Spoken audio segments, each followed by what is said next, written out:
इतनी माएँ आज तुम्हारे इंतजार में, उन जवानों की। मैंने शायद इसे कबल भी कहा हो अपनी तकरीरों में, फिर मैं आज दोहराता हूँ। एक नौजवान है आज भी। मैं बच्चों से कहता हूँ, वक्त को गनीमत जानो मेरे अजीज बच्चों। जो अल्लाह ने तुम्हें माँ बाप की दौलत से नवाजा है, ये दोबारा नहीं मिलते। एक बार इनका जनाजा निकल जाता है तो दुनिया में अंधेरा छा जाता है। फिर दोबारा बाप की जैसी कोई छत भी नहीं मिलती और माँ के जैसा कोई साया भी नहीं मिलता। ये याद रखना हमेशा। एक नौजवान को मैंने देखा था, वो बड़ा अय्याश तबीयत का था। माँ बेवा है, बहुत पहले ही शौहर का इंतकाल हो गया था। बच्चा सिर्फ 4 साल का था या छोटा सा था। जब से वो घरों के काम कर करके अपने बच्चे को पालती थी। जवान हुआ तो औबाशों की सोहबत में लग गया, बदमाशों की सोहबत में आ गया। माँ को अब इससे बड़ा धचका और क्या लगे। एक दिन आई थी मेरे पास रोते हुए, कहा गजब हो गया, जिंदगी ने पहले ही मेरे से शोहर की जुदाई, और मैंने ऐसे अय्याम काटे कि लोगों के जूठे बर्तन धोए, इस उम्मीद पर कि एक बेटा है जवानी में, ये जब पहुंचेगा तो मेरे बुढ़ापे का सहारा होगा। लेकिन मुफ्ती साहब ऐसा हो गया कि मेरा बेटा बदमाशों की सोहबत में चला गया। अब मेरा वो आखिरी सहारा भी खत्म है, मैं किसके पास जाऊंगा। वो गम के मारे इतना रोई थी। मैं जब भी आज याद करता हूँ उस खातून को तो मुझे तन्हाई में रोना आता है। मैं जितनी कोशिश हो सकी, मैं कोई बहुत बड़ा मुअस्सिर आदमी नहीं हूँ, एक छोटा तालिब इल्म। सोचा कि उस नौजवान बच्चे को बुलाऊं। उसके साथ मैंने थोड़ा वक्त गुजारा, उसे समझाया तेरी माँ की कदर और कीमत क्या है। वो एक बेवा है, एक बेवा है।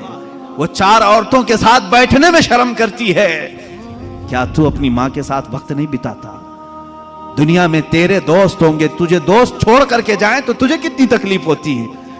तू सोच अपनी माँ को, उसके तो कोई दोस्त नहीं, और उसका बेटा भी उसको रात अकेला छोड़कर जाता है। वो रोया मेरे पास, कहा कि हजरत मैं वादा करता हूं अपनी माँ के लिए मैं काम करूंगा। मैंने समझाया। दूसरे दिन कहा मैं नौकरी के लिए तलाश में चलता हूं। मुझे वो बात आज भी याद है। तकरीबन 6-7 साल हो गए होंगे। वो नौजवान है अभी भी, वो सुनता भी होगा। उसने कहा अम्मा से मैं कहता हूं मैं नौकरी करता हूं। माँ उस दिन बड़ी खुश हुई, कहा हजरत आपने मेरे बच्चे को सीधे रास्ते पर लाने में बड़ी मेरी मदद की है। बस जिंदगी की एक ही ख्वाहिश रह गई है कि मैं अपने बेटे की कमाई खा लूं। मेरा बेटा कमा करके लाया हो, मैं वो खा लूं। जिंदगी भर लोगों के जूठे बर्तन धो धो करके बच्चे को पाला है, एक बार मेरा बेटा खिलाए मुझे। वो इस आस में रही। वो बेंगलुरु या कहीं किसी इलाके में नौकरी पर गया। महीना गुजरा था, तनख्वाह आई उसकी। उसने कहा तनख्वाह संभाल कर, पहली तनख्वाह मैं अपनी माँ को लेके जाता हूँ। वो पूरा अपनी तनख्वाह, अपनी सैलरी लेकर के गांव पहुंचा था।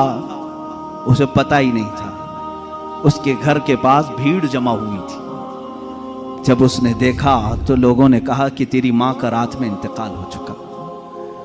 उसने वो पैसों का लिफाफा अपनी माँ के कदमों में रखा। आज तक जब कभी वो मिलता है तो फूट कर रोता है, कहता है मेरी माँ इसी आस में दुनिया से चली गई कि बेटे की एक कमाई खा लूँ। लेकिन मुझसे ज्यादा बदनसीब कौन है इस दुनिया में, जो माँ के कमाए हुए जूठे बर्तन को धोए हुए कमाई तो खा लिया, अपने हाथों का एक लुकमा में अपनी बेवा माँ को खिला नहीं सका। ऐ नौजवानों, क्या इसी का नाम जिंदगी है? क्या इसी का नाम ईमान है?